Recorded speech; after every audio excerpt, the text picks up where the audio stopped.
ನಗರಸಭೆ ವ್ಯಾಪ್ತಿಯಲ್ಲಿ ನಡೆದ ಯುಜಿಡಿ ಕಾಮಗಾರಿ ಸಂಪೂರ್ಣ ವಿಫಲ. ಬೀದರ್ ಬೆಂಗಳೂರು ಹೆದ್ದಾರಿಯಲ್ಲಿ ಬಾಯಿ ತೆರೆದು ನಿಂತ ಯುಜಿಡಿ.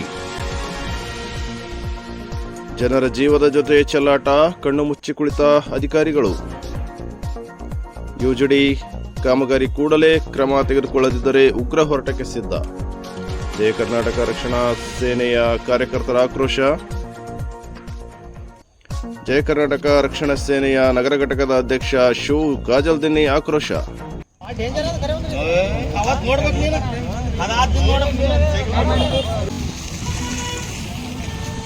ಸುರಪುರ ತಾಲೂಕಿನಾದ್ಯಂತ ಏನು ನಡೆದಿದೆ ಈ ಯುಜಿಡಿ ಪೂರ ಹೇಗೆ ಕಾಮಗಾರಿ ಆಗಿದೆ, ಪೂರ ಕಳಪೆ ಕಾಮಗಾರಿ.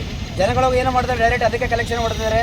ತಾಲೂಕಿನಲ್ಲಿ ಎಲ್ಲಿ ಬೇಕೋ ಅಲ್ಲಿ ಬ್ಲಾಕೇಜ್ ಆಗಿ ನೀರು ಎಲ್ಲ ತಗ್ಗುಗುಂಡಿಲಿ ಬಿದ್ದು, ತದನಂತರ ಅದಕ್ಕೆ ಮುನ್ಸಿಪಾಲಿಟಿಯ ನಗರಸಭೆ ಸಂಬಂಧಪಟ್ಟ ಅಧಿಕಾರಿ ಕೇಳಿದರೆ ಇದು ನಮ್ಮ ಇದಕ್ಕೆ ಬರೋದಿಲ್ಲ. ಅದು ಏನಂತಾರೆ, ಅವರು ಬುಡಾಫೆ ಉತ್ತರ ಕೊಡ್ತಿದ್ದಾರೆ, ಇದು ನಮಗೆ ಸಂಬಂಧಪಟ್ಟಿರೋದಲ್ಲ, ಬೇರೆ ಒಂದು ಡಿಪಾರ್ಟ್ಮೆಂಟ್ಗೆ ಸಂಬಂಧಪಟ್ಟಿತ್ತು ಅಂತಾರೆ.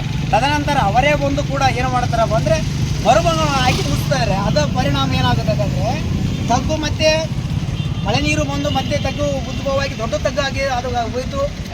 ಅನಾಹುತಗಳಾದರೆ ಕಾರಣ ಯಾರು ಸ್ವಾಮಿ? ಯಾಕೆ ಸಾರ್ವಜನಿಕ ಜೀವಕ್ಕೆ ಬೆಲೆನೇ ಇಲ್ವಾ?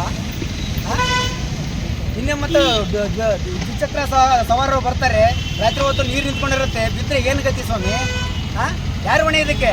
ಇದು ಏನಾದರೂ ಕಾಮಗಾರಿ ಯಾರಿಗೆ ಸಂಬಂಧಪಟ್ಟದ್ದು ನೀವು ತಿಳಿಸಿರಿ ಅಂದರೆ ನಾನು ಬಂದು ನಿಮಗೆ ತಿಳಿಸ್ತಾ ಇದ್ದೀವಿ. ಯಾವ ಡಿಪಾರ್ಟ್ಮೆಂಟಿಗೆ ಇದು ಬರೋದು ಒಳಪಟ್ಟಿರುತ್ತೋ ಅಂತಾರೆ ನೀವು ತಿಳಿಸಿ ಈ ಕಾಮಗಾರಿನ ಪೂರ್ಣಗೊಳಿಸ್ಬೇಕು. ತದನಂತರ ಇದೇನೋ ನಮಗೆ ನೀವು ಬೇಜವಾಬ್ದಾರಿತನ ತೋರಿಸಿದ್ದೇ ಆದರೆ ಒಂದು ವೇಳೆ ಇದು ಕೆಲಸ ಮಾಡಿದ್ರೆ ನಗರಸಭೆ ಮುತ್ತಿಗಾದರೂ ಅನಿವಾರ್ಯವಾಗುತ್ತದೆ.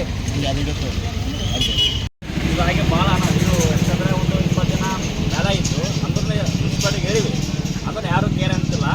ನಾವು ಕೇಳಿದ್ರೆ ನಮಗೆ ಸಂಬಂಧ ಇಲ್ಲ, ನಿಮಗೆ ಸಂಬಂಧ ಇಲ್ಲ ಅಂತ ಹೇಳ್ತಿದ್ದಾರೆ. ಇದು ನಾವು ಹೊಣೆ ಯಾರು ಏನೇನಾದರೆ ಅನಾಹುತ ಆದರೆ ಎಕ್ಸೆಂಟ್ ಆಗ್ಯಾವ. ಹೆದ್ದಾರಿ ಬೆಂಗಳೂರು ಬೈಪಾಸ್ ರೋಡ್, ರಾಜ ಸರ್ಕಲ್ ಭಾಳ ತೊಂದರೆ ಆಗ್ತೈತಿ. ಕೇರ್ ಮಾಡ್ತಿಲ್ಲ ನೋಡ್ರಿ, ಇಲ್ಲಿ ಮರಮಾಕಿ ಬಿಟ್ಟಿದ್ದಾರೆ.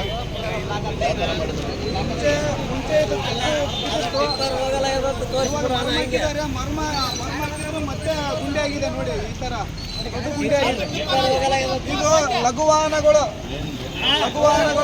ಚಲಾಯಿಸುತ್ತವೆ ಮೇನ್ ರೋಡಲ್ಲಿ ಈ ತರ ದುರಸ್ತಿ ಆದರೆ ಇನ್ನು ನಮ್ಮ ನಗರದಲ್ಲಿ ಮತ್ತೆ ಊರಲ್ಲಿ ಹಳ್ಳಿಗಳಲ್ಲಿ ಯಾವ ಥರ ತೊಂದರೆ ಆಗ್ಬೋದು?